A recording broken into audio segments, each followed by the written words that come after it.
I was there when the machines pulled us out of cryo. Cold needles of light stabbed through my eyelids, and the world came back in fragments. Sound first, then smell, then pain. My body felt like it had been soaked in concrete and left to rot in silence. But I remembered. I remembered Earth. I remembered the stars burning in rows above her sky. I remembered the last war, the betrayal, the collapse, the man standing next to me, breathing hard and swearing under his breath, remembered too. We all did. They told us we'd be down for 10 years, maybe 20. Let the war cool down. Let the parasites starve without us feeding them our technology, our blood, our brilliance. We were supposed to wake up to a new dawn, a fresh start. Clean slate. We overslept by 60,000 years. And in that time, the galaxy forgot who built it. The med unit buzzed low as it scanned me. Still human. Still intact. Still angry. "Commander," said the tech next to me. Gray eyes, square jaw, voice like gravel. "We're the last confirmed unit. The others never made it out of deep cryo. It's just us now, 432 strong. One dreadnought. That's all we've got." I sat up slowly, bones creaking like old floorboards. "And what's out there?" He gave me a grim look. "Aliens. Thousands of species, empires, religions, wars, and they all think they invented everything." That hit me harder than the cryo sickness. "They're using human tech?" I asked. He nodded. "Warp drives, terraforming methods, synthetic breeding labs, even the language base we coded for diplomatic AI. It's all out there, stolen, modified, renamed." "And no mention of us?" He shook his head. "We're myths, ghosts, ancient ones. There are religions that worship us, some that curse us, but none of them think we ever really existed. Not as men." I clenched my fist. The bastards didn't just take our legacy, they erased us from it. The room was dark metal, humming with old reactors slowly spitting back to life. Dust floated in the air like forgotten memories. Our ship, the Obsidian Crown, was still functional, barely. But she had teeth. Old Earth engineering, gravity-fused railguns, quantum folding drives, and a hull lined with black steel no alien race had ever figured out how to replicate. "We're ancient to them," I said, voice low, "which means we're underestimated." The tech gave a half smile. "They won't see us coming." I looked around. The rest of the crew was waking. War veterans, engineers, diplomats, tacticians, all hand-picked for the survival of mankind, all hardened by the war we lost and angry about the history they stole from us. "We need intel," I said. "If they're using our tech, they've got records. Somewhere in this galaxy, someone knows where it came from. And if they don't?" I looked him in the eye. "Then we make them remember." He nodded. "What's our first move?" I stood, shaking off the chill. The weight of 60 millennia pressed down on me. But I'd carried heavier burdens before. We all had. "We fly quiet," I said. "No beacon, no contact. First planet we find that looks like it holds data, we infiltrate. Hack it. Strip it. I want names, faces, coordinates. I want to know who's profiting from what we bled for." The tech gave a firm nod. "And when we find them?" I stared out at the flickering star map on the wall, thousands of systems blinking like fireflies. "We remind them who built their sky." The engines groaned to life beneath our feet, shaking dust from the vents and walls. Ancient humanity had awakened, angry and forgotten, but not broken. And the galaxy? It had no idea what was coming. The first system we jumped into was called Veridan Reach, A red dwarf star orbited by 3 planets, all tagged in the ship's ancient logs as uninhabited. But Obsidian Crown's sensors told a different story. Someone had been busy while we slept. The second planet, once a barren, atmosphere-starved rock, now had cities orbiting its equator.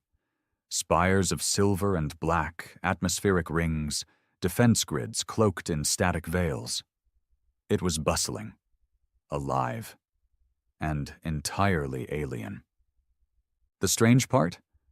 The orbital architecture. I recognized it. You don't forget the way your species builds things. We used to construct floating arc cities like that during the expansion wars, back when Earth was shoving colonies into every crack and corner of the void. Everything down there screamed human design, but warped, like someone had copied a masterpiece with a shaking hand.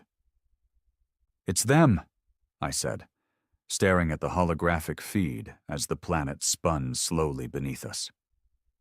The tech, name was Reed, solid bastard, sharp eyes, nodded grimly. "Layout matches Earth's Omega-class colony protocols, but the language is wrong. Symbols, names, signage, all rewritten in alien dialects." "They're not just using our tech," I muttered. "They're living in our ruins." The silence on the bridge was heavy. Behind us, the crew was busy, reactivating systems, checking hydroponics, recharging the AI cores, but all of them had one eye on the screen. Because we all felt it. We weren't waking up to a galaxy we didn't recognize. We were waking up to a galaxy that was stealing our face. "Any life signs?" I asked. Reed typed in a few commands. "Multiple species detected. Hybrid societies. Biosigns indicate interbreeding between native alien stock and something else." "Something close to us?" He hesitated. "Very close. The DNA markers are scrambled, but the signature's undeniably Earthborn." That hit me harder than I expected. It wasn't just tech they took. They took us. "Prep the infiltration pod," I said coldly. Reed blinked. "Sir?" "We go down. Just 3 of us. I want eyes, ears, samples. I want proof they're using our systems, our genes, our legacy." He hesitated again. "Sir, we're not exactly at full strength. What if they... If they recognize us, we disappear. If they don't, even better. They'll think we're just another species wandering in." I turned away before he could argue further. I wasn't about to sit in orbit watching our grave be looted. 3 hours later, I stepped onto soil that shouldn't exist. Veridan Reach's atmosphere was thin, but breathable. Gravity light. We landed near a tech district based on our scans. Tall towers, transport lines, data centers glowing with blue-white circuitry. Everything looked clean, polished, prosperous, and wrong. The streets were full of strange faces, tall creatures with glassy eyes and metallic tattoos, smaller beings with pale skin and gilled necks. Inhuman voices chattered in dozens of languages, but the structure of the words, the rhythm, still echoed human speech patterns. They built their tongues on ours.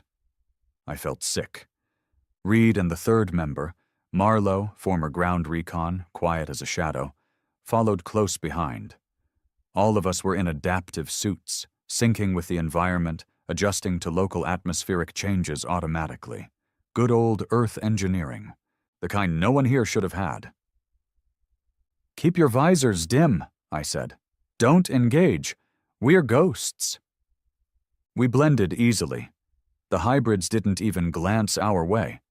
They saw humans all the time, at least humans twisted by thousands of years of evolution, interbreeding, or whatever the hell had happened since we disappeared. Purebred Homo sapiens? Probably rare, but not impossible. So they didn't stop us, didn't question us. They had no idea we were walking fossils. We slipped into a data hub. Security was lax. Their encryption looked advanced at first glance. Layered systems, reactive firewalls, floating AI constructs. But Reed sliced through it like butter. "This is a joke," he muttered, fingers dancing across the portable terminal. "This is 900-year-old EarthNet architecture, rebranded with alien glyphs." "They never innovated," Marlowe said, tone dry. "They just skinned the old tech and called it theirs." "Worse," I said. "They think it is theirs." Reed's eyes widened. "Commander, you need to see this." He pulled up a data archive, a galactic history network. Public record. I saw a timeline, 100,000 years. It listed the rise of dozens of empires, some now gone, some still dominant. I recognized none of the names, but I saw us, or what was left of us. We were listed under a footnote, the Void Fathers. A myth. A pre-sentient race that briefly flourished before the First Age. No name, no planet of origin, just one sentence. The Void Fathers were the rumored originators of early stellar frameworks, though most modern scholars agree this is a post-collapse myth derived from ancient superstition. They turned us into fairy tales. I clenched my fists so hard my knuckles cracked. "They used our tech," Reed said quietly. "Built empires on it, but they made sure no one ever knew where it came from." Marlowe leaned in. "There's more." He opened another file. A biological database. I saw thousands of entries, species names, DNA breakdowns, gene origins, and then I saw it. Genetic class 0A, extinct human stock. Recovered samples, 73. Status, lost. Classification, foundational DNA. My voice came out low. "They call us foundational." "Like we're the bedrock," Reed said. "Not a people, a tool." It made sense now. That planet wasn't just built on our systems. It was built on our bodies. We weren't just gone. We were mined, cloned, copied, and discarded. Suddenly, the room felt too quiet. I glanced at the entry doors, still open. Still no alarms. But I didn't like it. "Pack it up," I said. "We got what we needed." But Marlowe didn't move. He was staring at the screen, jaw tight. "There's a sub-entry," he said. "Last known recovery of Class 0A was 400 years ago." I frowned. "From where?" Reed pulled it up. A location flickered to life on the screen. Nexus Vault 12, Deep Core Archive. Authority, Galactic Dominion. Restricted Class 10. That meant nothing to us, but the red lock icon beside it told me enough. They found something. A body, a ship, a vault, something human, and they buried it deep. "They're hiding it," I said. "Or weaponizing it," Reed added grimly. "Either way, it was ours, and we were going to take it back, but that luck ran dry fast." As we crossed the open plaza, Marlowe froze. 6 o'clock, he said under his breath. I turned casually. A group of armored enforcers was making its way toward us. Tall, thin-limbed, helmeted, armed. They didn't look aggressive, but they looked. One of them pointed. I didn't wait for confirmation. "Move!" I snapped.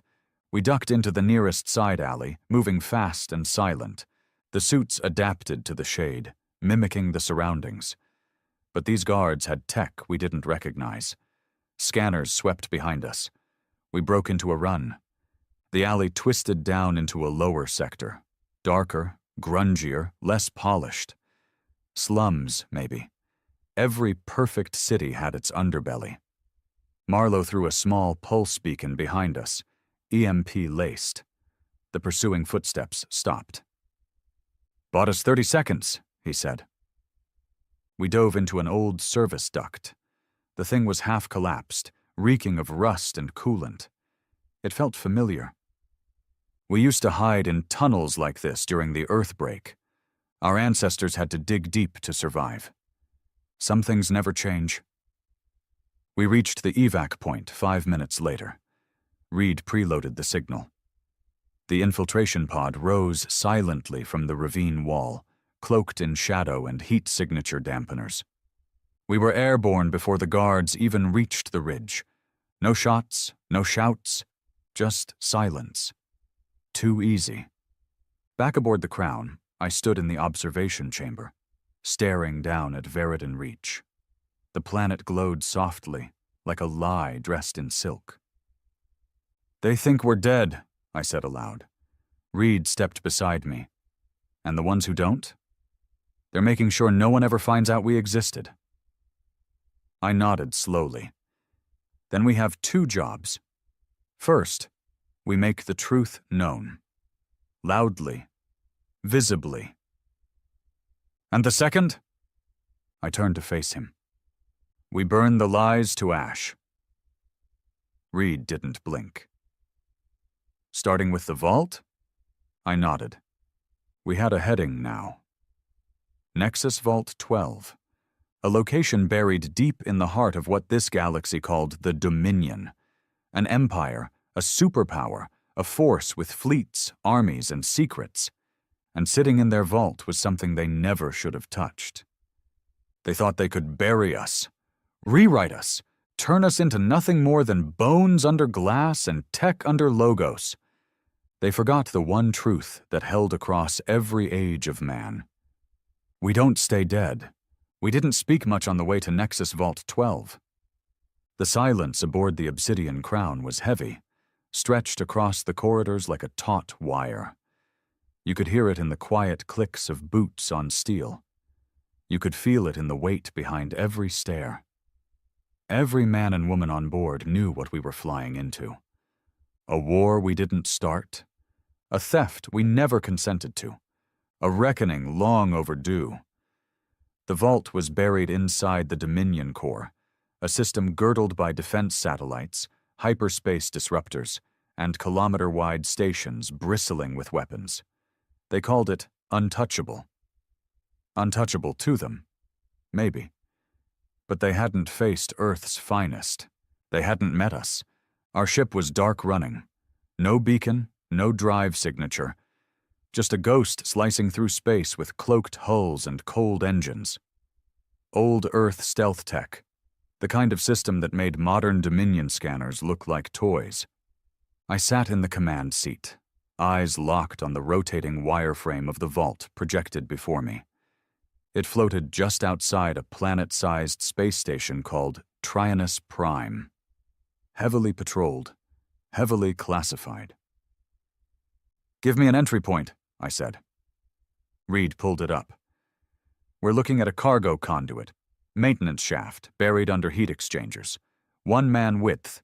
It leads into a utility corridor about 6 levels beneath the vault's central chamber."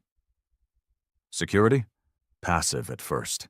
Heat sensors, internal motion tripwires. I eye patrol drones deeper in. I gave a tight nod. "That's our way in." "You're going yourself?" Reed asked. No surprise in his voice. Just that calm acceptance soldiers get when something dangerous is happening, and there's no talking it down. "I'm not sending anyone else to touch our history first," I said. "I want eyes on whatever they stole. I want to see it with my own damn eyes." Reed glanced at the screen. If what they found is biological? I already knew what he was thinking. If it was one of us, still preserved, still viable. "Then we bring them home," I said. No more words were needed. I dropped alone. The insertion pod was slim, built for 1 man, with just enough shielding to survive high-orbit entry without triggering surface alarms. I hit atmosphere hard. The friction lit the sky behind me, but the pod's stealth coating absorbed most of the signature. I came in fast and low, straight toward the dark side of Trionus Prime. The conduit was exactly where Reed said it'd be, hidden behind a thermal exhaust fan the size of a shuttle. I waited for the spin cycle, then launched from the pod and hooked onto the inner support arm. The metal burned through my gloves, but I didn't let go. A second later, I was inside, crawling on my belly through a shaft barely wider than my shoulders. The silence was thick, oppressive. I passed the time by counting breaths. 100, 200, 300. And then I dropped into the corridor. It smelled like ozone and sterile metal. Dominion architecture was smooth and lifeless. White panels, blue lights, chrome everything. Soulless. But beneath the surface, I saw echoes of our influence. Structural support layouts, panel configurations, power cell placements. All stolen from human design. They weren't creators. They were parasites. I slipped through service tunnels, checking corners, dodging drones.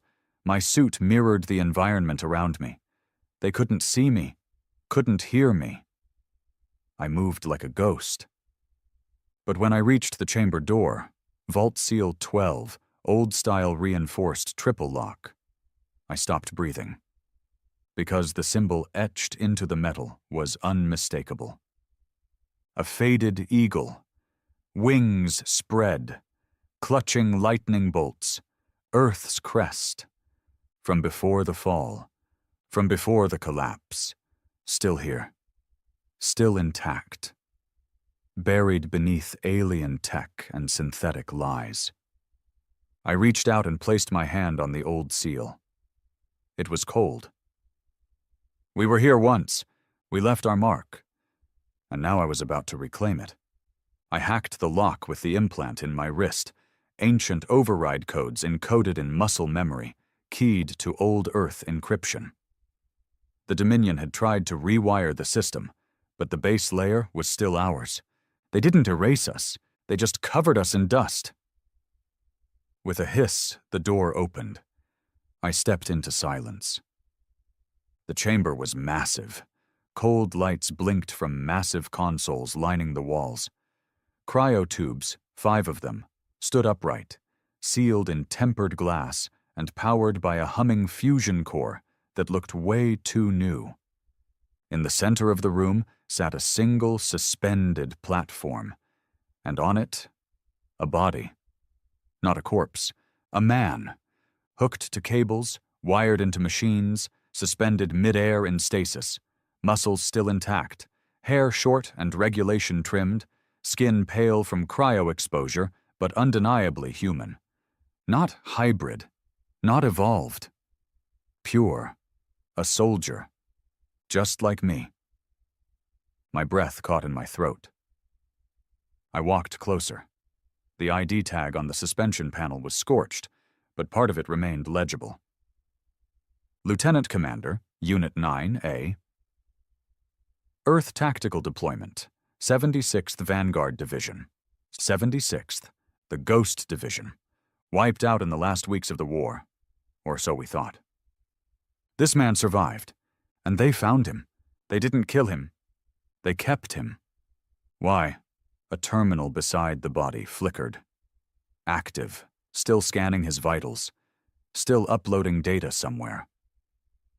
I keyed into it, fingers trembling. What I found made my blood go cold. They'd been studying him, running experiments, not physical, cognitive, neural extraction, memory reconstruction, language analysis. They weren't interested in him. They were interested in his mind, his knowledge. They were learning from his memories. I slammed my fist into the console, shattering the screen. "You bastards!" I hissed. That's what the Dominion had done for centuries. Built an empire on stolen minds. They didn't just take our ships and science. They took our dead. Our brothers, our sisters, our fallen, and turned them into teachers. I looked back at the man in stasis. His eyes were closed, his body unmoving. But something told me. He wasn't gone. I ran a diagnostic scan, manual, slow, using my suit interface. Brain activity, present. Heart rate, Slowed but steady. Vital signs. Stable. He was alive, and he'd been alive this whole time. A prisoner inside his own mind. That was it. No more waiting. No more recon. I activated the emergency extraction beacon.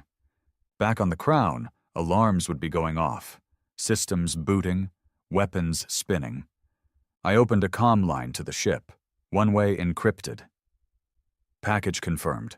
One survivor, human, pure stock. We're bringing him home. Then I cut power to the room. Let them come. Let them all come. I unhooked the man's body from the stasis field, slinging him over my shoulder. He was lighter than he looked. Probably hadn't eaten in decades. And as the emergency lights kicked in, I heard the vault alarms begin to blare. The Dominion had finally noticed. But it was too late. I was already gone. The extraction was chaos. Drones swarmed the corridor behind me, scanners blasting the walls. I ducked and weaved, sliding through half-collapsed ducts and old Earth access hatches. The Crown's emergency evac drone picked me up 2 clicks outside the vault perimeter, just as Dominion security started firing. But they didn't hit me. They hit their own facility. My escape path triggered a core overload in the reactor network, feedback from their own stolen tech. Reed had warned them about that vulnerability back on Earth. They didn't listen. The vault erupted behind me like a second sun. And the last thing I saw through the rear display was their flag falling into the flames. Back aboard the Obsidian Crown, I brought the soldier into medbay. The team was already there, prepped, wired, ready. They scanned his vitals, stabilized his pulse, and began the slow process of neural reawakening. He's in rough shape, the medic said. We'll need days to safely pull him out. Give him time, I said. He waited centuries. What's a few more hours? I stood alone outside the medbay window for a long time, watching, waiting, and thinking. They thought we were myths. They thought they'd buried us in stone and starlight, in whispered legends and old bones. But now one of our own had come back. And soon, he'd talk. He'd remember. He'd tell us everything they tried to hide. And the galaxy? The galaxy would finally remember the one name they should have never forgotten. Earth. The medbay lights were dim when he opened his eyes. At first, they darted around, wild, unsure, until they locked onto mine through the observation glass. Just for a moment. And in that brief stare, I saw it. Recognition. Not of me, of what I was. He knew I was one of his own. Vitals are stabilizing, the medic murmured behind me. Cognitive activity spiking, memory clusters lighting up fast. He's recovering everything at once. You know where he is? Not yet, but it won't take long. I nodded. Prep the interface. I want to talk to him.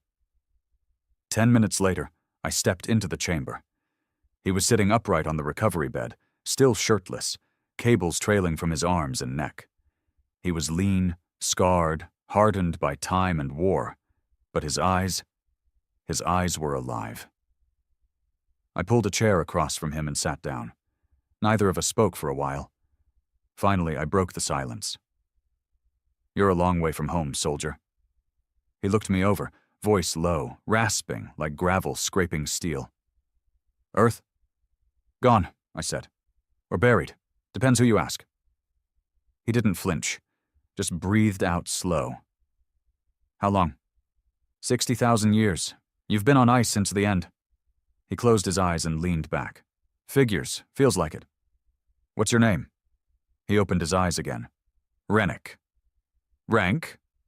Lieutenant Commander, 76th Vanguard Division, Ghost Division, Earth Tactical. You were listed as KIA. They always listed us as KIA. That's how we moved. That got a small smile out of me. Same old ghost tactics.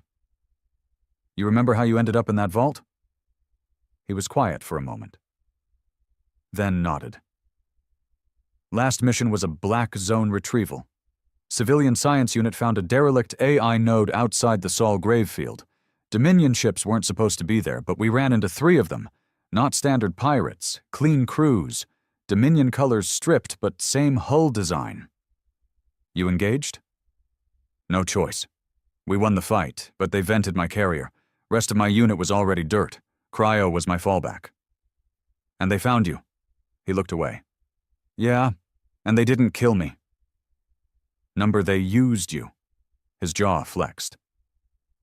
I felt it, in the dark. Dreams that weren't mine. Voices, questions. They wired into your memory, extracted data, coded their tech off your thoughts. Rennick stared at the floor. Figures. Nothing they have is theirs. No, I agreed. Not even their people. The hybrids on Veridan Reach traced their genes. Half of them carry Earth DNA. Spliced, grafted, engineered. They cloned us? They bred us, I corrected. In labs. Our DNA, your DNA, became the blueprint for entire species. Then they rewrote the history and turned you into a footnote. Void fathers, they call us. Rennick's fists clenched on his lap. How many of us are left? I shook my head. Just us. 432 aboard this ship. Everyone else, buried, burned, or repurposed. Rennick looked up at me. There was no fear in his eyes. Just that cold, sharpened edge I remembered from every ghost I ever served with. Then we rebuild, he said. That's when the alarms started blaring. I was on the bridge in 30 seconds. Reed was already scanning the field. Dominion response fleet inbound. 3 warp signatures. Heavy class. Coming in fast. Tracking us? No question. Stealth Sweep picked up faint scanner pings. They're using long-range ripples. Old Earth tech, but refined. Of course they were. Prep evasive, I ordered. We're not engaging 3 heavy cruisers. Rennick walked onto the bridge like he'd never missed a day. Still in medbay clothes, but there was steel in his spine. You can't outrun them, he said calmly. Watch me. They're not here to kill you. They're here to contain you. I turned to face him. You saying they expected us? They've been listening. All that vault data you saw? Live-streamed, real-time. You tripped a silent relay when you opened it. They knew you found me before you left orbit. Why didn't they move sooner? Because they weren't sure. They needed confirmation. Now they have it. Reed turned from the console. Commander, they're hailing us. Audio only? Yeah. Put it through. The voice that came through was smooth, polished, artificially calm. Dominion bureaucrat type. The kind of snake that built empires with paperwork and erasure. Unregistered vessel. You are operating within protected Dominion airspace. The entity you have extracted is classified under the Galactic Preservation Act. Return him immediately, and you will not be harmed. I leaned forward, voice flat. He's not a specimen. He's a soldier, and I'm not giving him back. A pause. Then, you do not understand what you're carrying. I understand enough. I understand you've been stealing from us for 6 millennia. Another pause. Then the voice changed tone. Less patience, more steel. This is your final warning. Return the asset, or we will treat this as a breach of intergalactic law. Rennick leaned in toward the mic. Come and take me, you thieving, cowardly bastards. Then we cut the signal. The Dominion ships dropped out of warp 5 minutes later. 3 cruisers. Massive, sleek, ugly things. All curve, no soul. I looked at them and saw nothing but grave robbers riding in stolen coffins. Weapons online? I asked. Reed nodded. Crown's hot. Railguns primed, anti-ship torps loaded. We can't take all 3. No, Rennick said, stepping forward. But we don't have to. He pointed to the leftmost ship. That one's the lead. Command vessel. See the antenna cluster? Dominion Class 7 relay. If we disable it, they lose coordination. I looked at Reed. He checked his sensors, then nodded. He's right. Then that's our play. I turned to comms. All hands, combat stations, evasive maneuvers. We punch that command ship in the mouth, then run like hell. Obsidian Crown roared to life. Engines flared. Shields hummed. Hull plating slid open to reveal twin railgun arms that hadn't fired in 60,000 years. And then the sky lit up. The first volley came from the Dominion. Standard tactic. Intimidate with a warning barrage. We didn't even flinch. I waited for the gap between their firing cycles, then shouted, "Fire!" Our railguns screamed. Twin bolts of magnetic hellfire shot across space, slamming into the command ship's antenna array. Sparks, debris, fires. Its coordination lights flickered and died. The two flanking ships began to drift off sync. "We've got 10 seconds, I barked. "Punch a hole, full burn!" The Crown leapt forward. Lasers hissed past the hull. We dipped low, spun hard, ducked behind an asteroid chunk, then surged out the other side. Reed grinned. "We're clear. Plot course for fallback. Veridan's second moon. We'll lose him in the rock belts." Rennick gripped the railing beside me. "That was a mistake for them." I looked over. "What was?" "Letting us live long enough to remember who we are." We dropped into the shadow of the moon, silent again. No signal. No drive flare. Just cold metal floating in dark space. In the war room, Rennick, Reed, and I stood around the table, reviewing the data again. The vault wasn't the only one. "They have more," Rennick said, pointing at encrypted sectors Reed had cracked during the jump. 10 more sites, all classified. Each one lists at least one 0A specimen. "They kept us like relics," I muttered. "Trophies." "No," Rennick said. "Resources. They never feared us. But now they will." He looked me in the eye. "I've seen their tactics, their fleet compositions, their politics. It's all copycat bullshit. They don't understand chaos, unpredictability, war like we used to wage it." "Then we show them," I said. Reed grinned. "You're suggesting we go full Ghost Protocol?" "Worse," Rennick said. "We go rogue, no diplomacy, no negotiations. We don't warn them, we don't talk, we remind them." I nodded slowly. This wasn't just about survival anymore. This was reclamation. We weren't going to hide. We weren't going to beg for a place in their galaxy. We were going to take back what was ours, one system at a time. The Dominion didn't think we'd hit back. That was their first mistake. Their second was assuming we'd play by the rules of the galaxy they built on our bones. We weren't here to reclaim old glory. We weren't waving flags. There was no anthem, no treaty, no peace offering in our hands. Just bullets, and a message carved into fire and wreckage. We remember everything. The Dominion world we picked was called Taraxis III, a fringe colony, modestly defended, moderately populated, no major fleet presence but rich in Dominion infrastructure, power hubs, communications arrays, archives, perfect for what we needed, a stage. This wasn't about conquest. We didn't want the planet. We wanted every major civilization in the galaxy to see it burn. We wanted the Dominion's allies to choke on the smoke. We wanted whispers to start again, whispers that the ancients weren't dead, weren't mythical. We were back, and we were pissed. We planned the strike in under 6 hours. Rennick laid out the ground op like he'd never skipped a day of war. Taraxis III has 3 major nodes: power, comms, and AI control, he said, pointing at the holomap flickering between us. We hit all 3 simultaneously.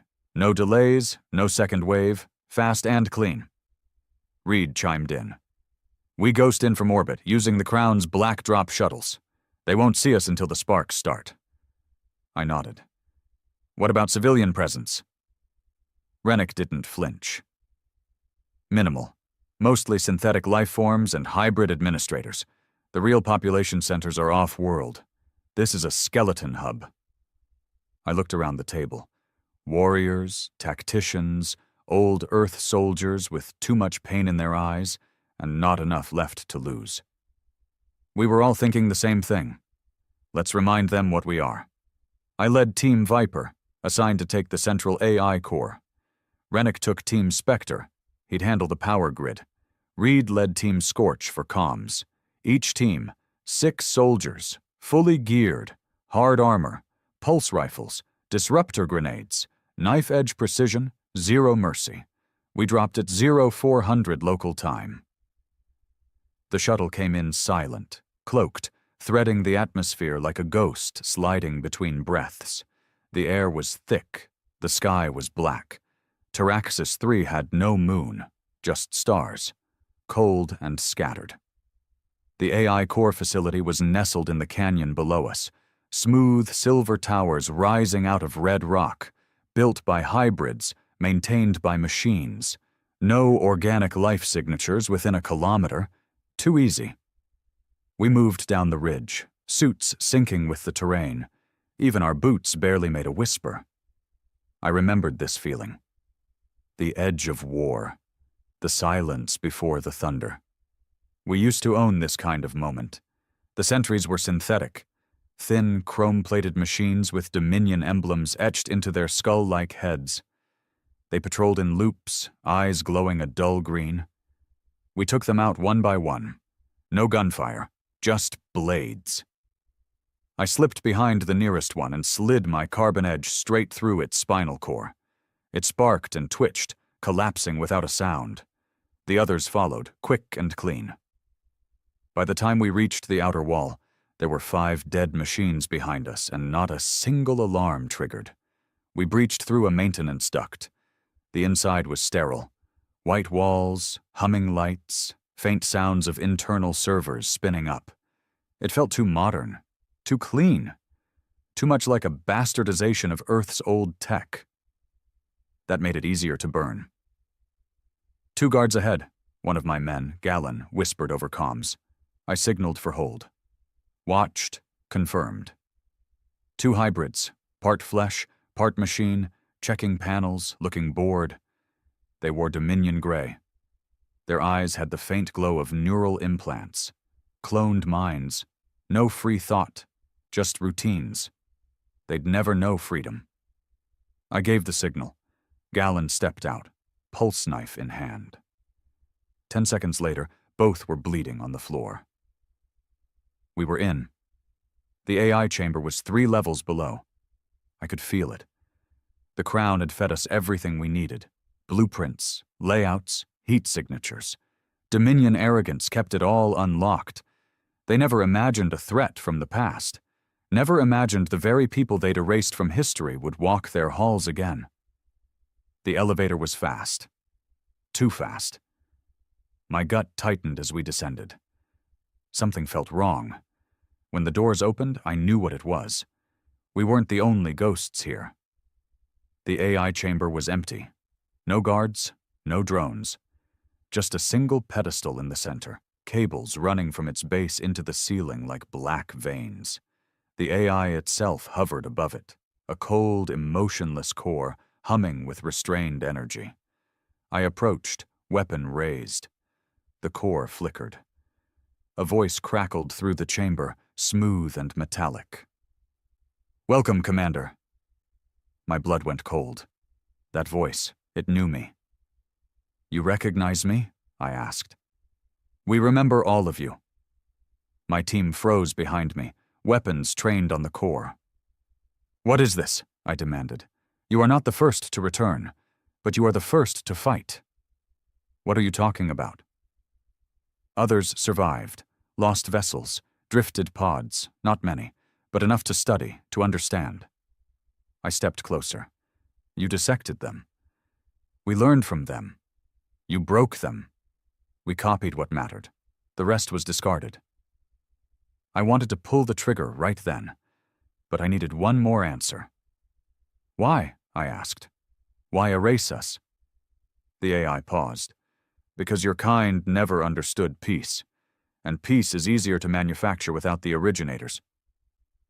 I stared at it, rage boiling just beneath my skin. You stole our knowledge, our culture, our genes. Yes. You turned us into myths. Yes. And you thought we'd never come back.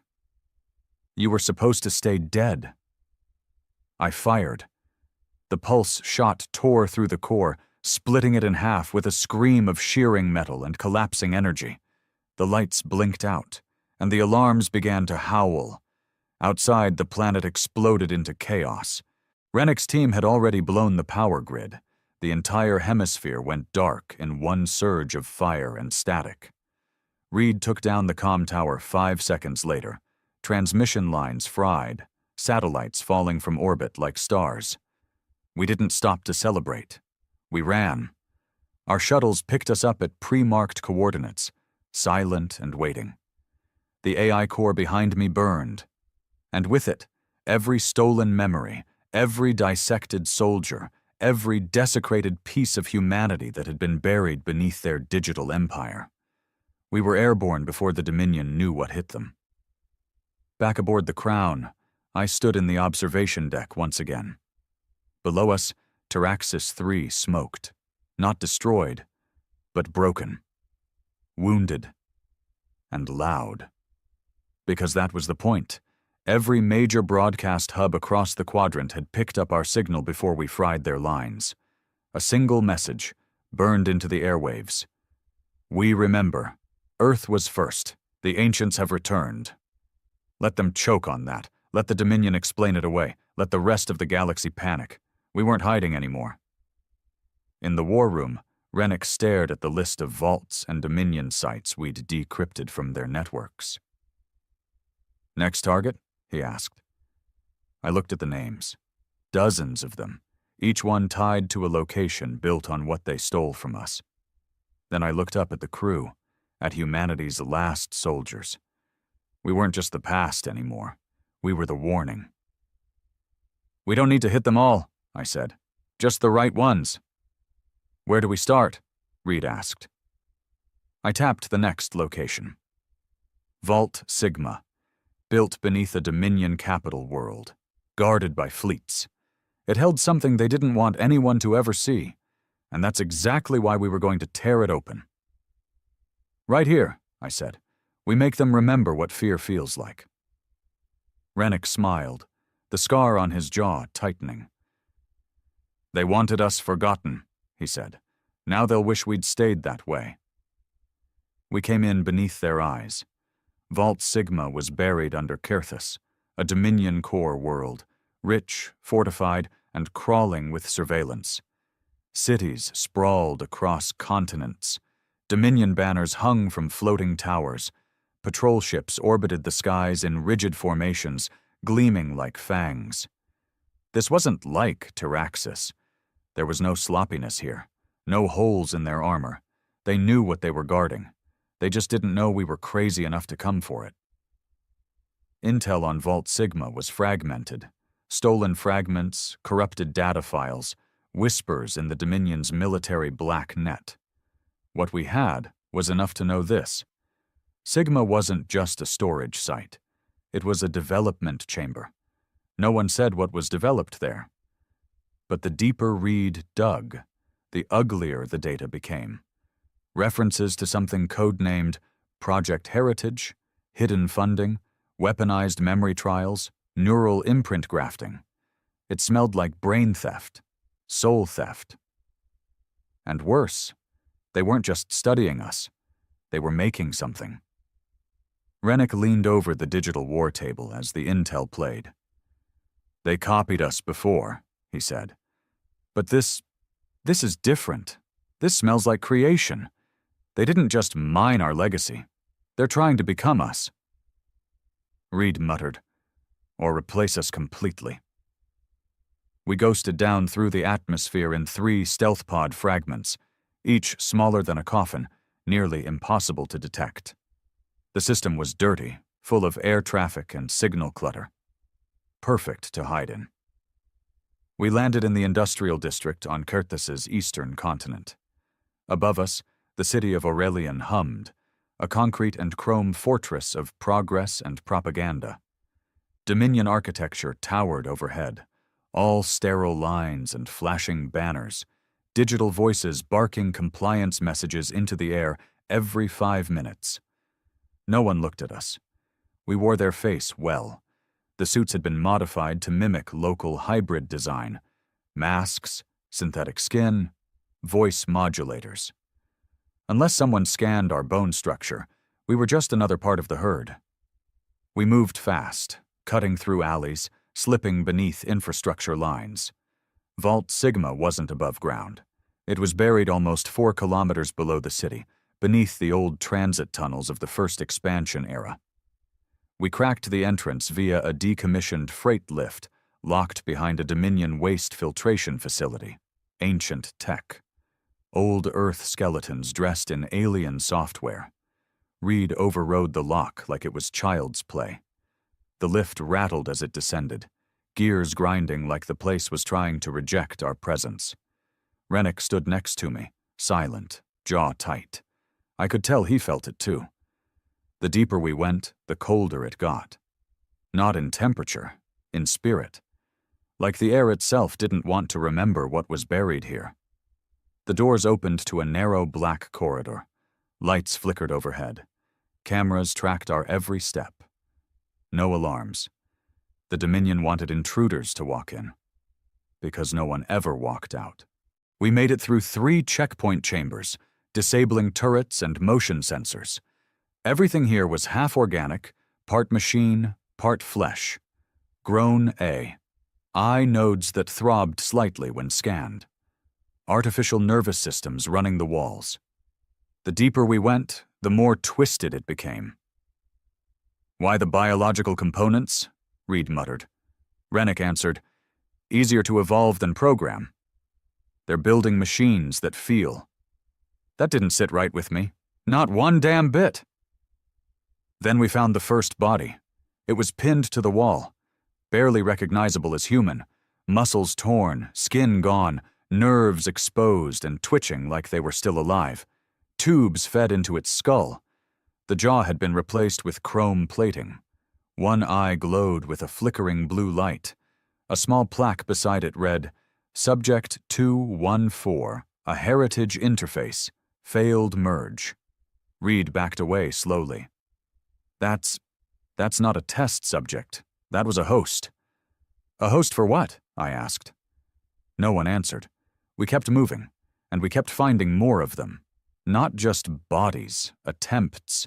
Chambers filled with hybrids, some still breathing, trapped in tanks, limbs stretched and rewired, brains exposed to neural streams of projected memory. They weren't growing soldiers. They were trying to recreate us. But not the bodies. The minds. "God," Reed whispered.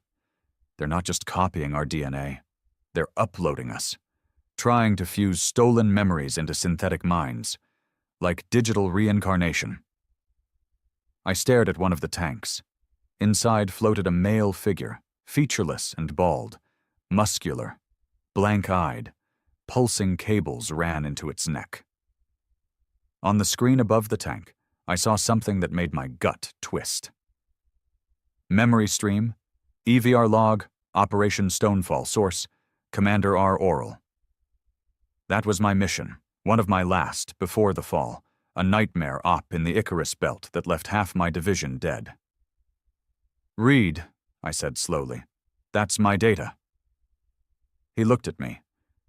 "They have your logs?" "I never uploaded them." Rennick stepped forward, voice ice cold. "They pulled it from your frozen brain, from neural residue in the cryosystem." I clenched my fists. This wasn't just theft. It was invasion of self. The final chamber was circular, lined with pods. Each one contained a humanoid. Some half-finished, some awake, some staring at us. Their eyes were wrong, too calm, too aware. In the center of the room stood a raised platform, and on it, a single figure, not caged, not restrained, standing, waiting. He looked exactly like me, same building, same face, same scars, except his eyes glowed, faint white blue, artificial, Synthetic soul. He tilted his head. You're late, he said. The voice matched mine perfectly. I raised my weapon. What the hell are you? I'm the better version of you, he said calmly. The one that didn't fail. You're a parasite. No, he corrected. I'm your continuation. The Dominion perfected what Earth could not. You were powerful, but flawed, short-lived, emotional, brutal. I am everything you were without the weight. Reed whispered, He's the final stage of heritage. I circled the clone, watching his body language. No fear, no tension, just confidence. I've fought bastards like you before, I said. Copy-paste cowards. I'm not a copy, he replied. I'm the evolution, and I've killed real men before. You're just another glitch. He moved before I could blink. Faster than any soldier I'd seen. His fist hit my chest like a shockwave, knocking me across the room. Rennick and Reed opened fire, pulse rounds lighting up the chamber. The clone blurred, vanished, reappeared behind Reed, slamming him to the floor. I coughed, pulling myself up, ribs on fire. You made one mistake, I growled. The clone turned toward me. What's that? You downloaded the wrong memories. Then I activated the suit override. The magnetic disruptor planted in my armor flared to life. Every Dominion neural line in the room spasmed. Tanks cracked. Walls bled sparks. And the clone screamed, an inhuman digital howl as his mind fractured. I rushed him, blade drawn, one clean slash. Across the throat, the body collapsed, twitching, then still. We didn't stop to take trophies. We burned everything, overrode the core, let the fire swallow it whole.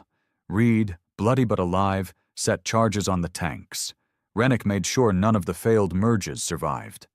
Mercy was for the past. The elevator was long gone, so we exfiltrated through a collapsed maintenance shaft, climbing hand over hand through rusted scaffolding and decades of silence. The Crown picked us up in low orbit. Behind us, Kurthus erupted in chaos. Fires in the sky, Vault Sigma. Gone. In the war room, none of us spoke for a while. The images we brought back said enough.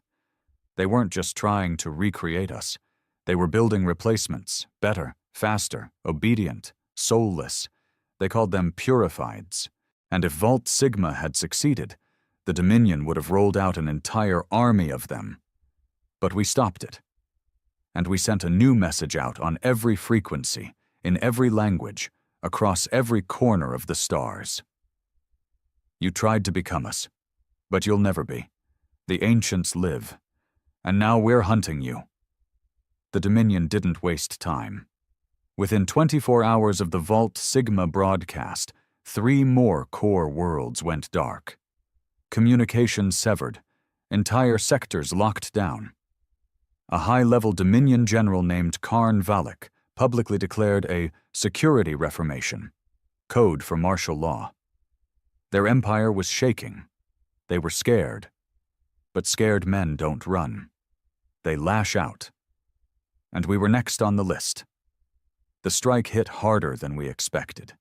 The Crown was in drift mode, parked in the shadow of a fractured moon near the outer rim of Vecron's graveyard, a system long abandoned after a reactor implosion turned its sun cold. We'd gone there to recover, regroup. Instead, we walked into a trap. Reed caught it first. That's not asteroid scatter, he said, tapping the sensor logs. That's a stealth fleet. How many? I asked, already heading to the command seat. He didn't answer at first, just stared at the display. 5 capital ships, 14 warbirds, all running black, and they've got Dominion branding scrubbed. These are deep ops hunters. Rennick was already strapping in.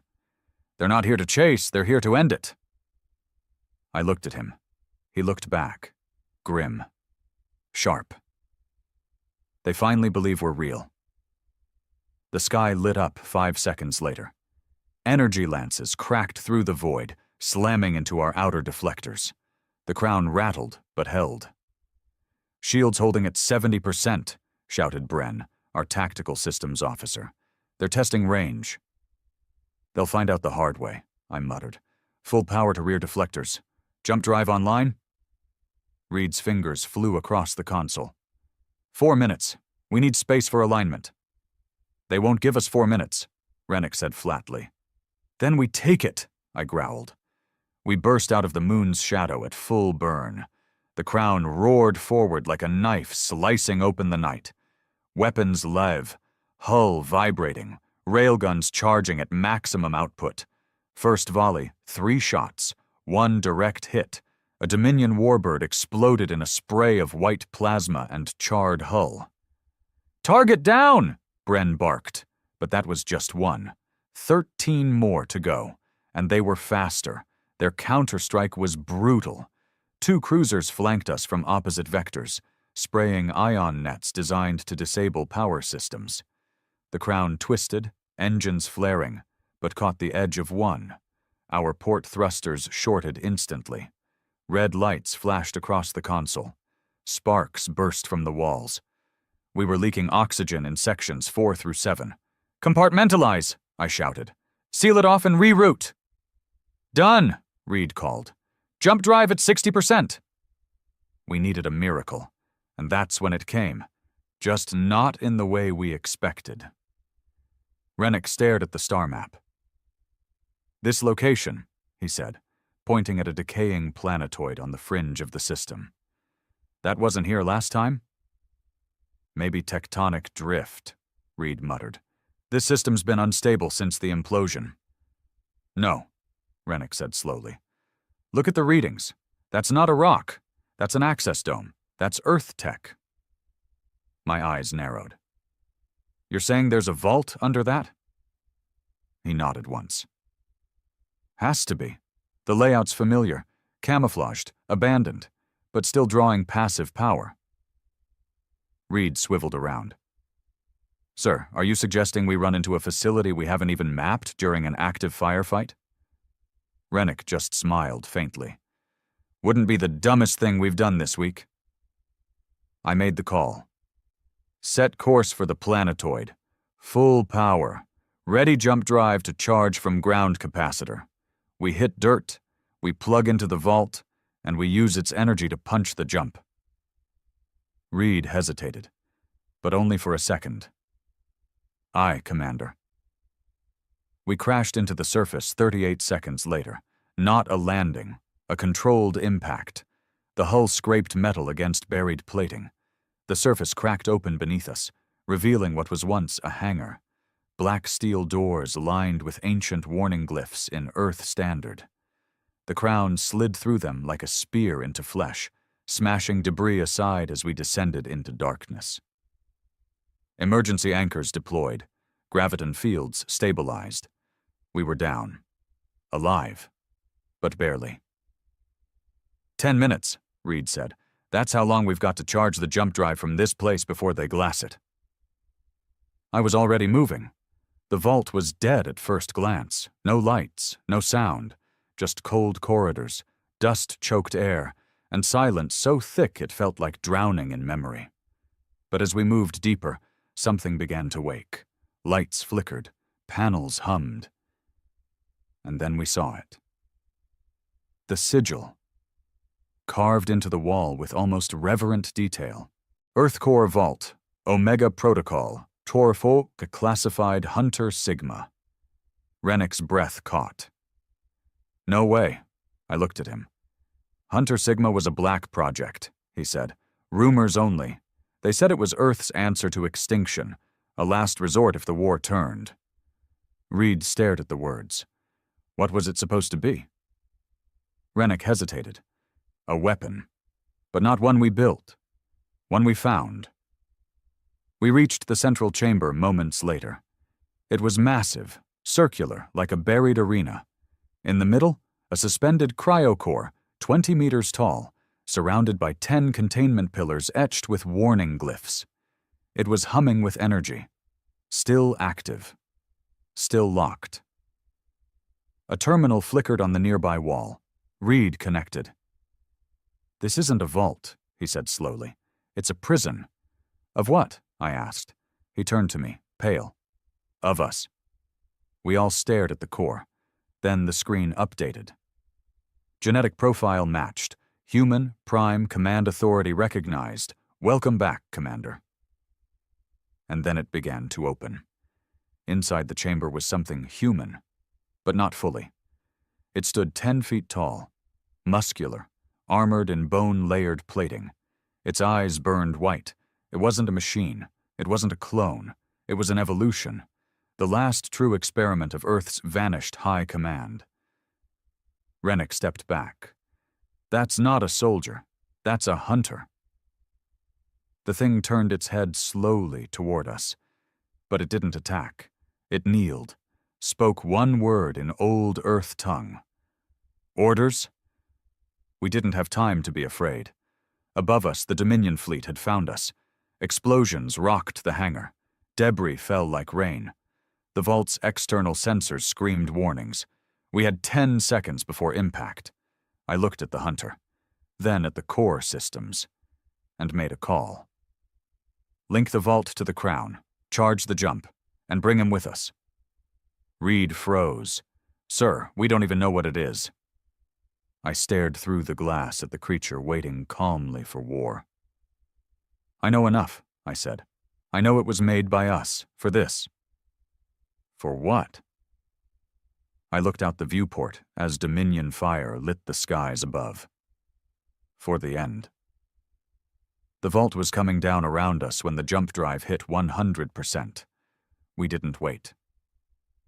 The obsidian crown surged upward, engines screaming, her wounded hull scraping the edge of the crumbling hangar as Dominion plasma fire tore through the rock above. One more second, and we'd have been ash. But we weren't, because the hunter stood at the rear of the bridge, silent, still, coiled like a dormant bomb. The Dominion didn't know what we'd taken from that vault, but they were about to find out. We jumped blind, no destination, no anchor, just raw surge pulse through fractured space, hoping to land somewhere, anywhere, that wasn't being burned by Dominion warships. When the stars stabilized and gravity came back like a hammer to the chest, Reed slumped over the console, gasping. "Where?" I looked at the display. We were on the edge of the Lidros Expanse, an old buffer zone, barely charted, full of collapsed wormholes and gravitational debris. Empty. Dead. Perfect. We had 30 minutes, maybe less. The Dominion would track the signature, and this time they wouldn't send scouts. They'd send everything. "Get the weapon systems back online," I ordered. "Load every rail shell, every disruptor charge. We're not jumping again. This is it." Rennick turned from the viewport. "So we're making a stand." I nodded. "We can't run anymore. They know who we are, what we have. This ends now." His jaw tightened. "Then we make them bleed." The hunter hadn't moved. It just stood there, motionless, watching. Its eyes pulsed with light, shifting rhythmically like it was listening to something we couldn't hear. Rennick eyed it cautiously. "Can you even control that thing?" "I don't want to control it," I said. "I just want to aim it." The Dominion arrived 26 minutes later. Not a fleet. A wall? Hundreds of ships, capital cruisers, dreadnoughts, fast destroyers, gunships swarming like wasps. The flagship, a massive triangular beast named the Ascendant Wrath, sat at the center, its forward cannons glowing white-hot. We were outnumbered 100 to 1. Good. Maybe then they'd remember what fear felt like. They hailed us again. Same voice, same arrogance. "Ancient vessel, you are carrying illegal Dominion property. Surrender, and you may yet survive." I stood in front of the console. "I'm not carrying property," I growled. "I'm carrying vengeance." I cut the comm, then turned to the hunter. "I'm not your creator," I said. "I wasn't part of the project that birthed you, but I know why you were made." Its head tilted slightly, listening. "You were designed for one thing, to remind the galaxy what happens when Earth is pushed too far. Its voice was low, deep, unnatural. Confirmed. Then do it. The hunter stepped forward and vanished. The first Dominion ship never even saw it. One moment, it was cruising ahead of the formation. Next, it was split in half, its hull peeled like fruit. A flash of white light. Then silence. The hunter tore through the fleet like a virus, one that didn't infect systems, but obliterated them. It wasn't just fast. It bent physics. Gravity pulsed around it as it moved. Pulse fire bent mid-air. Plasma detonated before reaching it. It crushed ships with its bare hands, ripped power cores out of hulls, folded armor like paper. And it spoke one word every time a ship died. Remember. We charged into the chaos behind it. The Crown's main railguns fired in synchronized bursts, splitting a Dominion dreadnought down its central spine. Reed rerouted auxiliary power to the starboard cannons, then activated the repulsor mines. 3 warbirds collided. Flames lit the black sky. Rennick led the breach teams across broken cruisers, boarding them in EVA suits, cutting through Dominion officers in tight corridors, then planting charges and ghosting back out. For every one of us, there were 50 of them. Didn't matter. They didn't know how to bleed for something. We did. The Dominion began to retreat. Their formation fractured. The flagship fell back. Communications across their channels flooded with fear-coded signals. They didn't understand how one vessel, one relic, could dismantle a war fleet. But we weren't a relic. We were a reckoning. The hunter landed atop the Ascendant Wrath, dug its claws into the armor, and ripped its bridge clean off. The crew inside didn't even have time to scream. The final message from their fleet came through an open distress channel. They're not human. They're something else. Ancients are not myths. They're monsters. An hour later, it was over. Space burned around us. Dominion ships floated in pieces. The survivors ran. Good. They'd carry the story back to the heart of the Empire. Let the Dominion Senate hear it firsthand. Let their allies question everything they thought they knew. Let the galaxy tremble again at the name Earth. We brought the hunter back aboard, but it didn't come to the bridge. It went below, into the old cryo chamber, and stood in the dark, silent, like it had done its job. And now it waited, not for orders, but for the next war. Later, I stood in the observation deck. Just me. No noise, no chatter, just stars and wreckage. Reed stepped beside me quietly. "That thing we let loose," he said. "It wasn't just a weapon." "No," I said. "It was a warning. From our ancestors to the future." He nodded slowly. "So what now?" I turned to him. "We've bled. We've killed. We've made them listen. Now." He waited. "We make sure they never forget again. We didn't rebuild Earth. We didn't resurrect the old flags or form governments or write laws. There was no Senate, no anthem, just a creed, a vow. We are the forgotten. We are the buried. We are the ones who vanished when the stars turned cold. But we came back. Not for peace, not for empire, for justice, for memory, for vengeance. And when the galaxy looks up at the stars now, it doesn't see myths. It sees fire. Because we were the ancients. And now, we're the future." I was drinking black coffee when the first warning came through. Nothing dramatic, no sirens, no explosions, just a cold, mechanical voice on the intercom. "Orbital breach. Unidentified incoming objects, 12. At first, we thought it was an error.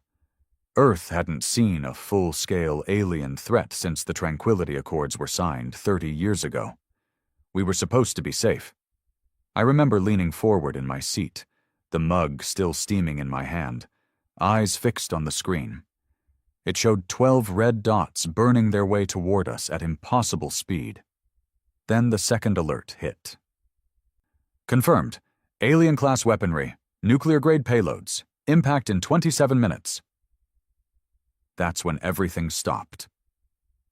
My name's Reed Ashford, former captain of the Sol Defense Unit, now a washed-up war veteran living in a cabin outside what used to be Colorado. They forced me out after the Ganymede betrayal, blamed me for the casualties, the retreat, the loss of Sector 9. I didn't argue. I was tired, broken, done with Earth's wars. But they weren't done with me. I was halfway to my truck when the ground shook like the planet itself got punched in the gut. Then the comms went dead. Satellites went dark. No news, no orders, just smoke rising from the distance. They'd hit us, hard.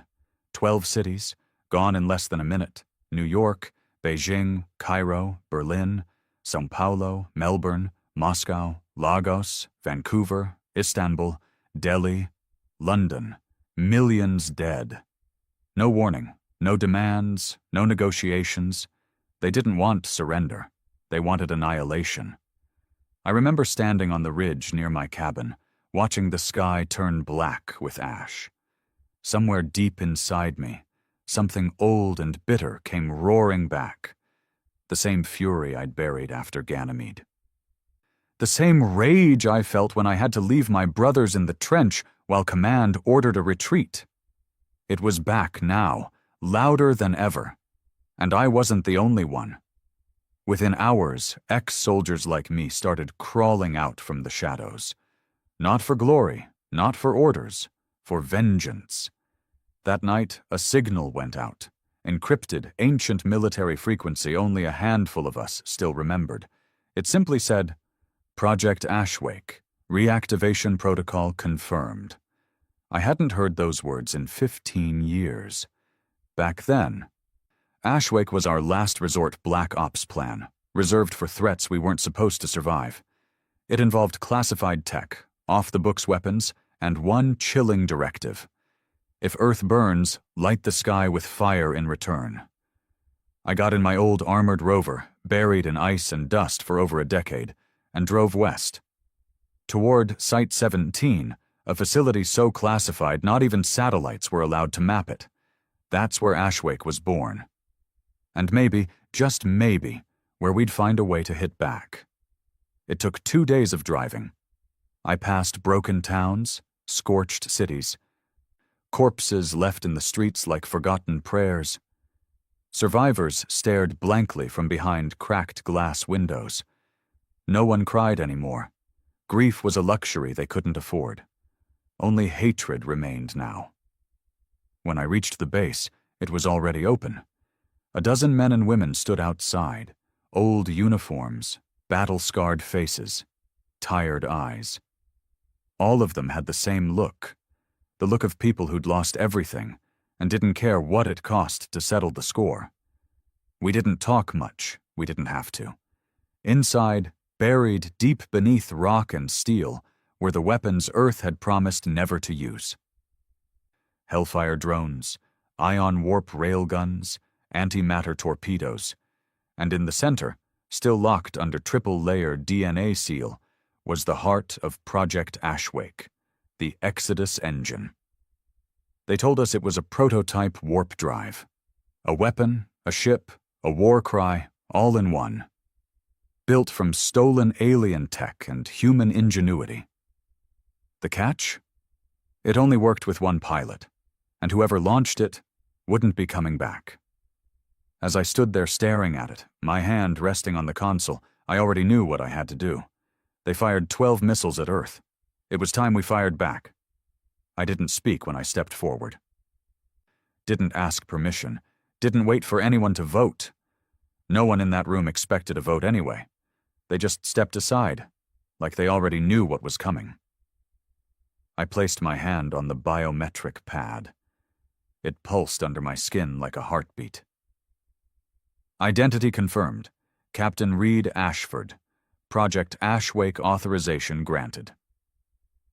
The Exodus engine came to life with a low, thunderous hum, the kind of sound that settles into your bones, reminding you you're not meant to be near it. One of the techs, A bald guy with a scar running from his jaw to his collar nodded grimly.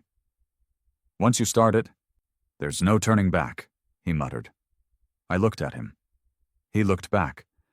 We understood each other without words. Men who've seen too much blood know what silence means. The command room lit up in red. One by one, ancient systems that hadn't activated in over a decade flickered online. Giant monitors showed fragments of Earth's orbit, broken satellites, dead space stations, and alien ships floating like sharks that had already tasted blood. We weren't just at war. We were losing. And no one out there, no alliance, no neighboring galactic council, no pacifist-fueled diplomatic corps was coming to help.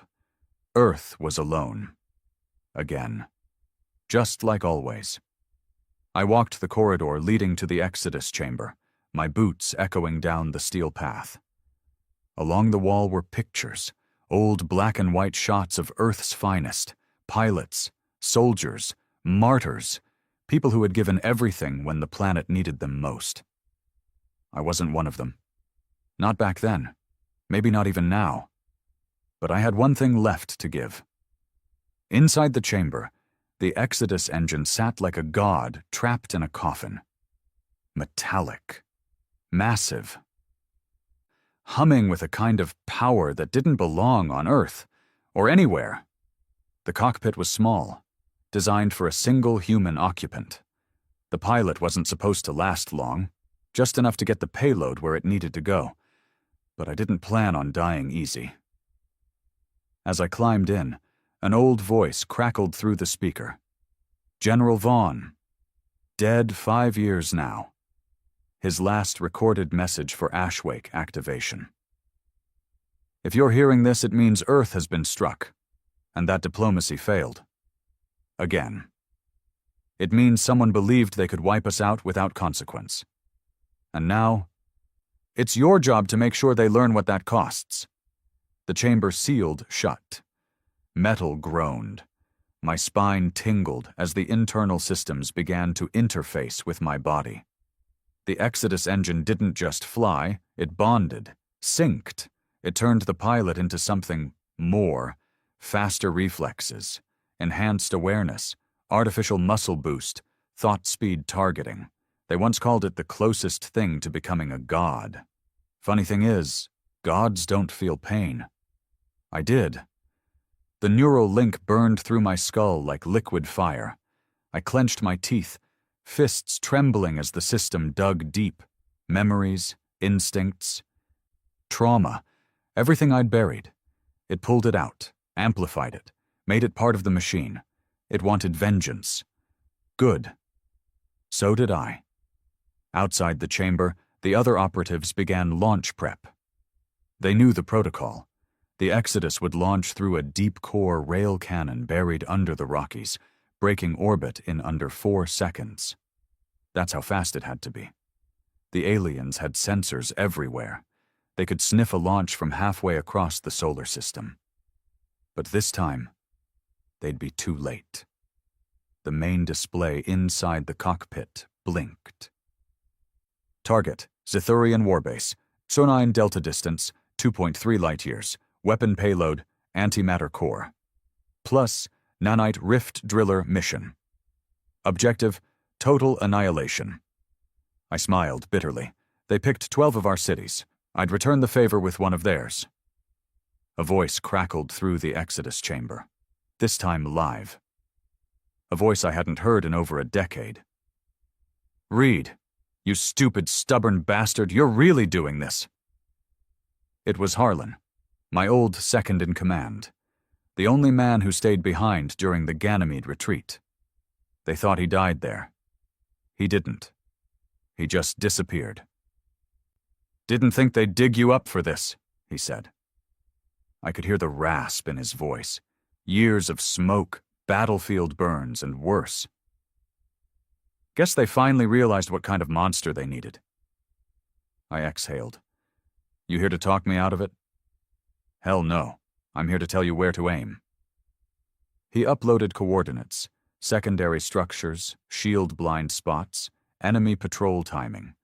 He'd been underground this whole time, spying, mapping, planning, waiting for the moment Earth would need to hit back. And now it had come. The launch countdown began. 30, 29, 28. Harlan spoke again, quieter this time.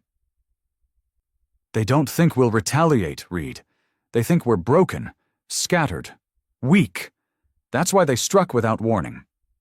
But they forgot who we are. I gritted my teeth, my hands locking into the exo controls. Yeah, I muttered. They forgot we never stop fighting. Make 'em remember. The final seconds ticked down. 3, 2, 1. The Exodus launched. It didn't feel like a ship. It felt like being hurled through reality itself. No engine rumble, no inertia, just instant acceleration. The rail cannon below Earth's surface catapulted the vessel out of the atmosphere at velocity so high it tore a hole through the clouds. I blacked out for a moment. When I came to, I was already halfway through the Kuiper Belt, and the enemy saw me. Their patrol ships scrambled, sending drones and interceptors in all directions. But the Exodus wasn't built for dogfights. It was a missile, a warhead wearing armor. I powered through asteroid fields, star debris, even an abandoned Martian outpost that flickered with old distress signals. The Exodus sliced through everything. And still, they came. Zithurians. I'd never seen one up close during my military years, only vague descriptions from black site reports. But now I saw them on the comm feed. Tall, almost insectoid, with eyes like black diamonds and metallic skin that shimmered like oil in water. They weren't just aliens, they were executioners. And they had come to finish what they started. They sent a swarm after me, 67 fighters, 4 cruisers, 1 command carrier, all for 1 ship. That told me they were scared. Good. I activated the Exodus's main cannon. A focused energy lance ripped through their first wave like tissue. I shifted left, the neural sync letting me move with impossible agility. The ship didn't just respond, it anticipated. By the time they surrounded me, I was already behind them. I fired again. 1 cruiser gone. The rest scattered. But not fast enough. I took a hit. A plasma round slammed into the rear engines. Warning lights flared across the cockpit. Internal systems screamed. Something burned in my leg. I didn't even know if it was mine or the ship's anymore. But I kept going. Pain sharpened me, fueled me. The Zithurian warbase came into view, a floating fortress orbiting a red dwarf, shrouded in energy shields and defense platforms. The thing was the size of a moon, crawling with tech and life. The origin point of the 12 missiles, the heart of their campaign. And soon, their grave. I diverted all power to forward shields and activated the nanite rift driller. The ship began to shake violently, not from impact, but from what it was about to become. The driller didn't just destroy matter, it unwound it. It ripped holes in space, allowing the antimatter core to bleed into their reality. They didn't understand the weapon, not yet, but they would. They fired every last defense array at me. Lasers, torpedoes, kinetic slugs. One even tried to hit me with a gravity pulse. I bled from my ears as my brain screamed under the pressure. I was barely conscious, but I saw it. The opening, a shield flicker on the north tower, a weak point in their energy lattice. I aimed, screamed, fired. The Exodus roared like a dying god and tore through the breach, slamming into the base at full velocity. The antimatter core detonated mid-penetration. For a moment, I thought I saw everything. Time folded, space buckled, the stars turned inside out. Then, nothing. Silence. Hours later, Earth's skies changed. The Zithurian ships orbiting our system blinked out. No explosion, no escape, just gone. Harlan's voice came over the planetary comms, broadcast on every channel. "This is for New York, for London, for Lagos, for the billions you tried to erase. Humanity doesn't forget. Humanity doesn't forgive. And if you ever come back—" He paused. The world held its breath. "We won't stop with just one base next time." Back at Site 17, the chamber where I'd launched from remained empty. Silent, a shrine now, they placed a plaque beside the launch rail. Here stood the man who reminded the stars why Earth is never conquered. And they added a quote, one I'd once carved into my old combat knife. "You can knock humanity down, but you better hope we stay down, because when we rise, we burn everything." The sky was quiet. Too quiet. Not just on Earth, across every channel, every telescope, every outpost from Titan to the forgotten mines on Eris. The Zethurian fleet had vanished. Not a retreat. Not a surrender. Vanished. It wasn't until day 3 after the Exodus strike that we realized just how far the damage had reached. The antimatter core didn't just destroy Warbase Aero 9 Delta, it ripped it out of reality, erased it from time-space. That entire quadrant of the red dwarf's orbit had become a hole, a void. Nothing existed there anymore. Not debris, not radiation, not even light. And that terrified everyone. Back in Site 17, we waited for the counterattack. It never came, not in an hour, not in a day, not in a week. The alien empire that once launched 12 city killers at Earth now responded with absolute silence. Some called it victory. But I knew better. I sat with Harlan in the ashes of what used to be the upper command deck. Most of it was collapsed from seismic stress after the Exodus launch. Dust and scorched steel surrounded us, like the skeleton of a fallen god. He passed me a flask. I took it, even though I hadn't touched a drink since Ganymede.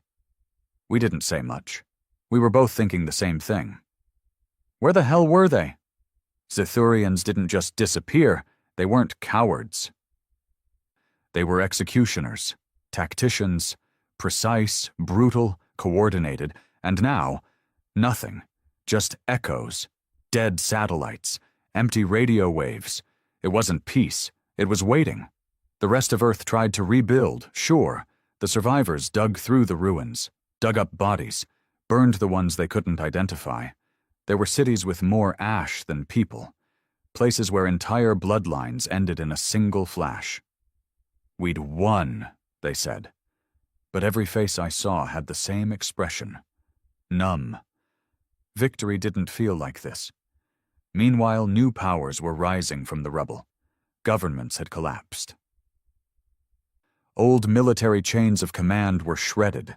What replaced them were survivalist enclaves, ex-military factions, and roving battalions of angry men with nothing left to lose. One of them was mine. I never expected to survive the Exodus launch. But I did. Barely. They found my body floating near the edge of the rift zone, unconscious, fused to the Exodus's half-melted pilot chamber. The ship itself was gone, atomized. They say the nanite casing around my bones kept me alive, or the warp core's last energy pulse somehow shielded me before impact. I didn't care how. I just knew I wasn't the same. The link with the Exodus, it had changed something in me.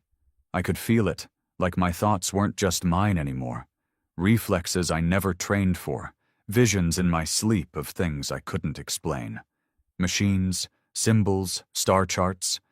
I saw Zethurian networks, silent now, waiting, and I saw others, bigger threats, watching, waiting to see how Earth responded.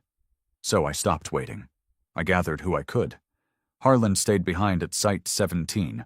Someone had to keep Earth's last true warbase online. But I took a team, 6 men, all ex-Black Ops, all ghosts from forgotten wars, and we set out to finish what I started. If the Zethurians weren't coming back, we'd go to them. We had stolen drives, warped tech, hybrid weapons, the kind of stuff that made people disappear in black vans if you even whispered their names. We called ourselves the Burn Unit, because wherever we went, something burned. Our first strike was on one of their old relay moons near Proxima b. Hidden under its icy crust was a listening post, still active, still feeding information into a galactic network. That meant someone was still watching. We took it out. Quietly, cleanly, then we hacked it. And what we found buried inside its memory core? Zithurian command logs, enemy war maps, last known starbase coordinates. But the strangest file wasn't a location. It was a recording, a message. Initiate red threshold. No one knew what that meant, but it had Earth's planetary signature hard-coded into the transmission. They were expecting something. Not surrender, not diplomacy, a trigger. Something we'd do that would unleash the next stage of whatever plan they had. I stared at that file for hours. What if my attack on Warbase 09 was part of their design? What if we didn't cripple them? What if we activated them? No one wanted to hear that theory. Not after what it cost us just to survive the first strike. But I didn't care what they wanted. I only cared what I knew. So I followed the coordinates in the logs. Led the burn unit across systems Earth hadn't mapped yet. We hit more of their facilities. Silent ones. Empty ones. Not abandoned. Just vacant. Like the occupants had simply stepped out for a moment. And in every one, we found more human files. Data on Earth. DNA profiles. Psychological warfare logs. Prisoner experiment reports from before the missile strike. They'd been studying us for years, long before the attack. They weren't reacting to us. They were cultivating us, treating Earth like a petri dish, feeding it pressure, war, conflict, waiting for something to evolve. I remember looking at the last file. A genetic prediction. It showed human DNA mutating under extreme stress, violent, vengeful, self-sacrificing, and impossibly adaptive. They weren't trying to wipe us out. They were trying to see if we'd transform. I leaned back in my seat, the stolen Zithurian ship humming quietly around me. My team stared at me, hollow-eyed, waiting for orders. I didn't give any, because I realized something chilling. We didn't scare them because we were strong. We scared them because we were broken, and still came back swinging. We weren't a threat to exterminate. We were a weapon they'd accidentally built. And now they didn't know how to control us. One of my men, Briggs, big guy, hands like wrecking balls, finally spoke what we were all thinking. So what now? I looked at him. Then I looked out the viewport, toward the stars. Toward the next planet on the list. Now, I said, we show them what their experiment created. Back on Earth, people started whispering about the Revenant. They didn't know it was me. Didn't know the burn unit was made of ghosts from their own history books. All they knew was that every time a Zithurian outpost went dark, every time an Empire relay burst into flames, every time an alien warlord's head was found floating in space, hollowed out from the inside, there was one symbol left behind. A scorched Earth. Literally. Carved into steel, painted in blood. Or burned into the hull. We're still here. But the silence couldn't last, and eventually it didn't. On the edge of Sector Null, the black zone where all known signals stop, we got pinged by a massive pulse. Not communication, a warning. Translated through a dozen languages, decrypted by both alien and human systems, it said just one sentence.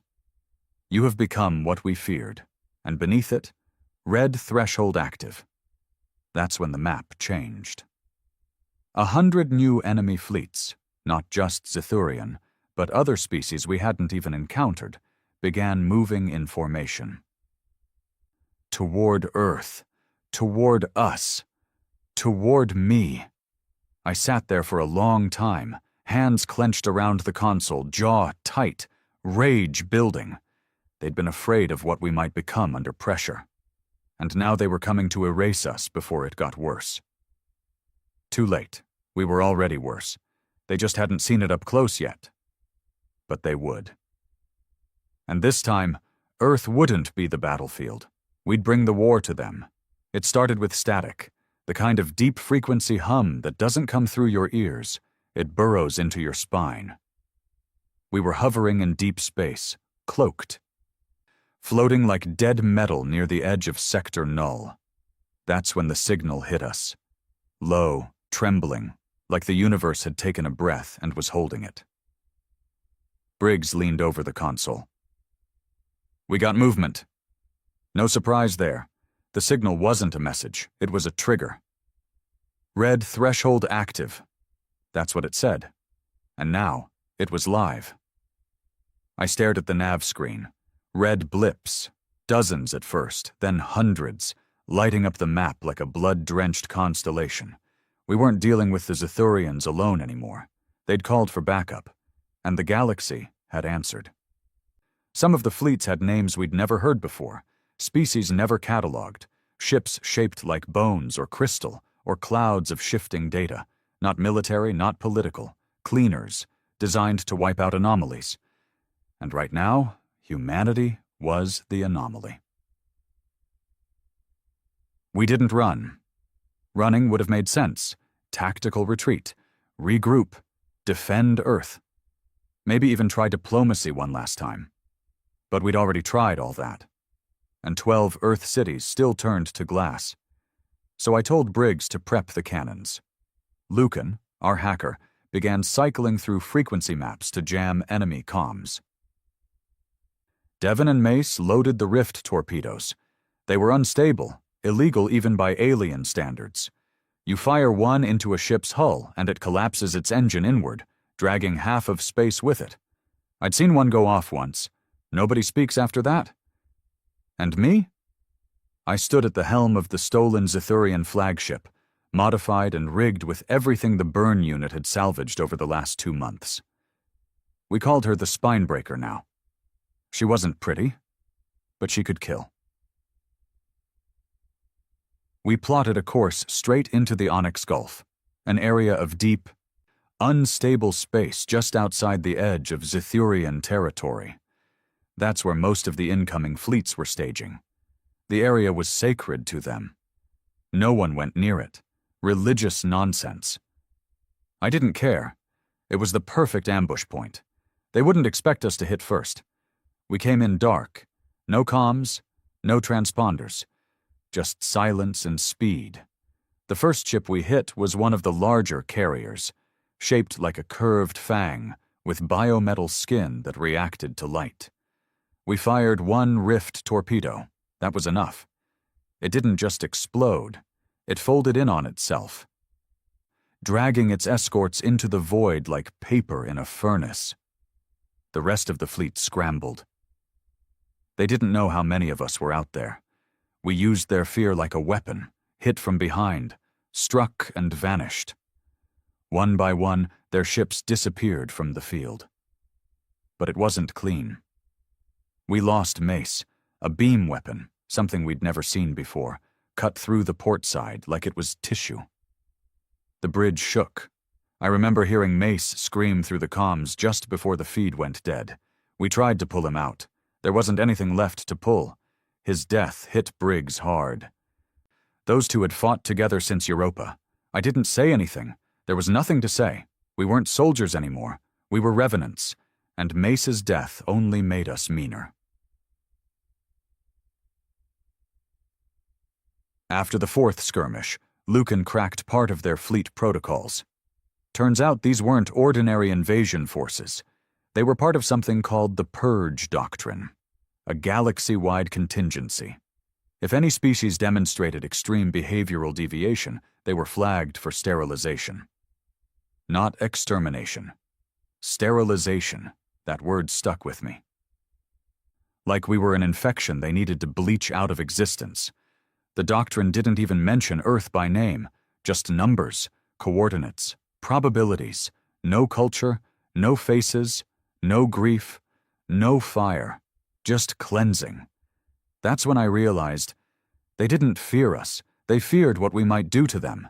See, the Zethurians were cold, calculated, efficient, and the galaxy liked that. It trusted that. But humans? We were chaos in boots. We didn't kill for resources or territory. We killed because we remembered. We killed for people who couldn't fight back. We killed for rage. And when they killed us, when they fired those 12 missiles, they woke up something they never wanted to see again.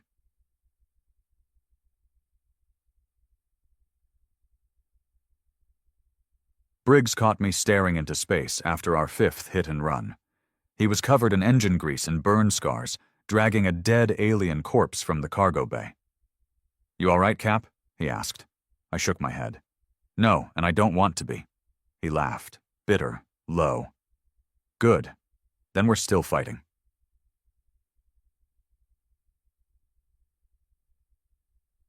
We headed deeper into the Onyx Gulf. The fleet started to thin out, as if even the other species feared getting too close. That's when we found it. A signal. Not artificial. Human. But old. Very old. We traced it to a hollow asteroid near the center of the Onyx region. Hidden inside was a derelict ship, Earth-made, worn down, half-eaten by time and vacuum. The serial number was faded, but I recognized the design. A pre-Accord battleship. One of ours? Long before the 12 missiles. Lucan managed to extract its black box. It had one final entry. A warning. "If you're hearing this, Earth isn't safe anymore. We thought we could trust them, the Zethurians, the Accords, but they've been watching us, prodding, testing. They wanted to see what it would take to break us. I think we gave them their answer. And now they want to bury it." That message was dated 71 years before the first missile struck. My blood ran cold. They'd planned it for decades.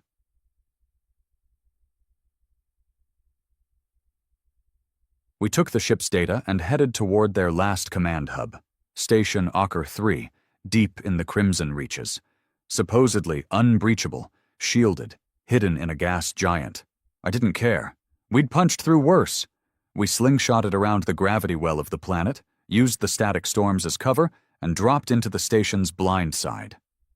It was massive, more like a floating city than a station. Entire ecosystems on board, alien civilians, admin centers, military wings. But we weren't there to negotiate. We were there to end it. Lucan uploaded a virus into their central command grid.